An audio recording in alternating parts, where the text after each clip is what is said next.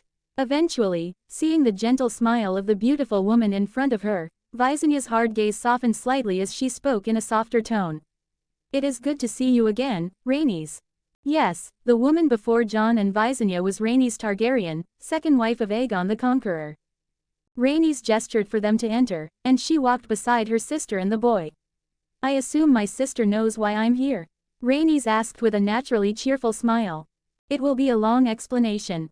Visenya commented in a tone of amusement that surprised Jon and even more Visenya herself. It was indeed rare for the older sister to show amusement in normal times. If there's good wine and music, I don't mind the delay. Rhaenys replied with a confident tone. If there was wine and good music, she could entertain herself for days without caring. Visenya looked at Jon for an answer. Rhaenys followed her sister's gaze and focused on Jon, whose purple eyes flickered with a curious light as he watched the boy intently. Impossible. I've never tried wine, so I can't just make it appear. At most, water or juice. Jon replied, feeling a touch of helplessness as he saw the two women's eyes focused on him. He couldn't recreate something he had never experienced, even if the two women wanted him to. Never mind, a drink is always good. Rhaenys, though disappointed not to have wine, nodded and replied with a smile on her lips. Her eyes were still fixed on the beautiful child walking beside her older sister. The boy screamed his Valyrian ancestry from head to toe and possessed a princely aura, though he walked and acted like a commoner. Ignoring the gaze of the second queen of Westeros, Jon followed the two women as they gazed curiously down the corridors of Dragonstone. By Balerion, how could our family be so foolish as to lose our greatest weapons? It's a miracle the dynasty has lasted nearly 200 years without dragons. Rhaenys let out a groan of frustration as she held her head in denial. The news of her death wasn't as devastating as she had expected.